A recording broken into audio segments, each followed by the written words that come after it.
Hi friends, നമ്മളിന്ന് ചെയ്യാൻ പോകുന്ന നെയ്മീൻ കറിയാണ്. സോ എന്തൊക്കെ ഐറ്റംസാണ് വേണ്ടതെന്നുള്ളത് ഞാൻ ജസ്റ്റ് പറയാം.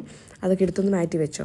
കടുക് വേണം, ഉലുവ, എണ്ണ വേണം, അതിനുശേഷം ചെറിയുള്ളി അരിഞ്ഞത് വേണം, ഇഞ്ചി വെളുത്തുള്ളി ചതച്ചത്, പച്ചമുളക് അരിഞ്ഞത് വേണം, പിന്നെ ഇച്ചിരി കുടംപുളി മാറ്റി വെച്ചിട്ടുണ്ടാവണം, അത് വെള്ളത്തിലിട്ടത്. പൊടികൾ വേണ്ടത് മഞ്ഞൾപ്പൊടി, മുളക് പൊടി, ഫിഷ് മസാല, ഇത്ര ഐറ്റംസാണ് വേണ്ടത്. പിന്നെ ഒരു തക്കാളി അരിഞ്ഞത് കൂടെ വേണം. അപ്പോൾ ഇപ്പോൾ നമ്മൾ തരുന്ന ആദ്യം എണ്ണ ഒഴിച്ച് ഉലുവയിട്ട് ഇത്തിരി വെള്ളം പിടിച്ച് പിന്നെ അതിൻ്റെ അകത്തേക്ക് നമ്മൾ ചെറിയുള്ളി, അത് കഴിഞ്ഞിട്ട് ഇഞ്ചി വെളുത്തുള്ളി ചതച്ചത്, പച്ചമുളക്, കറിവേപ്പില അത്ര വെച്ചിട്ട് നമ്മളിങ്ങനെ ഇറക്കിക്കൊണ്ടിരിക്കുന്നു. സോ ഗൈസ്, അത്യാവശ്യം ഒന്ന് വഴണ്ട് കഴിഞ്ഞ് കഴിയുമ്പോൾ നമുക്ക് ഉപ്പ് ആവശ്യത്തിനുള്ളത് ഇട്ട് കൊടുക്കാം. അത് കഴിഞ്ഞിട്ട് ബാക്കിയുള്ള പൊടികളിടാം. അത് മഞ്ഞൾപ്പൊടി, മുളക് പൊടി. ആദ്യം മുളക് പൊടി ഒരു 3 ടീസ്പൂണൊക്കെ ഇട്ടിട്ട് ബാക്കി കുറച്ച് മഞ്ഞൾപ്പൊടി ഇട്ട് നന്നായിട്ട് വഴറ്റിയെടുക്കണം.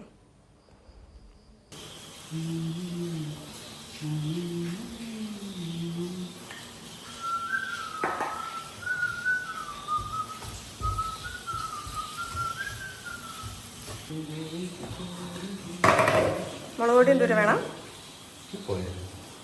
നല്ല പരിപാടിയാണ്. എത്രയാന്ന് പറ? എത്രയൊന്നുമില്ല, അത് നമുക്കറിയില്ല. എനിക്ക് അങ്ങനെ ഓഹോ സെറ്റായി 3 സ്പൂൺ ഇട്ടു.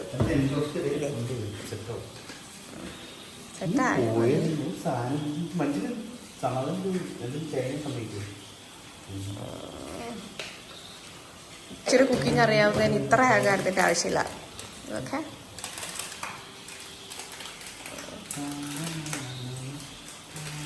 ഇതെന്തോ കമ്പിട്ടുന്നത്? മസാലയോ?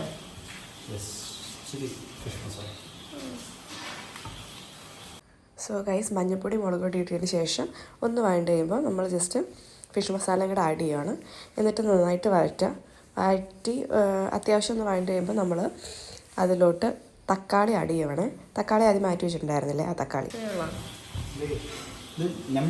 പറഞ്ഞു കഴിയുമ്പോൾ നല്ലതാണോ ചീത്തയാണെന്ന് പറഞ്ഞത്. ഇപ്പോഴേ അളക്കണ്ട ചാച്ചനെ ഇല്ലാമേ, അത് നോക്കി അത് ഓഫ് ചെയ്തേ.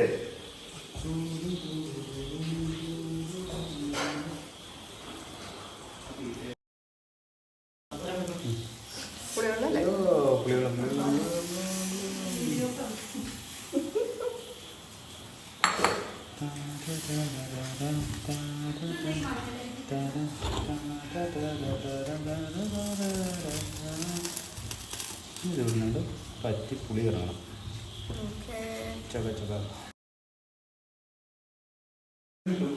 ഇത് ഏതൊക്കെ മീനെന്ന് പറയോ? അത് മീൻ കൊമ്പച്ചറാവോ. മീനല്ലേ?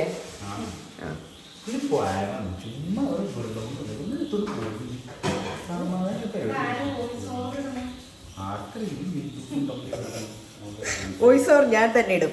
എന്താ എന്റെ വോയിസ് ഓവറിന്റെ കൂടെ വരില്ലേ? മനുഷ്യനെ കുക്ക് ചെയ്യുന്ന മയ്യോ, ഞാൻ എല്ലാം ചെയ്തോ. ഞാൻ ആകെ ഈ സൈഡിൽ ഇത് വീഡിയോ പിടിക്കുന്നല്ലേ ഉള്ളൂ.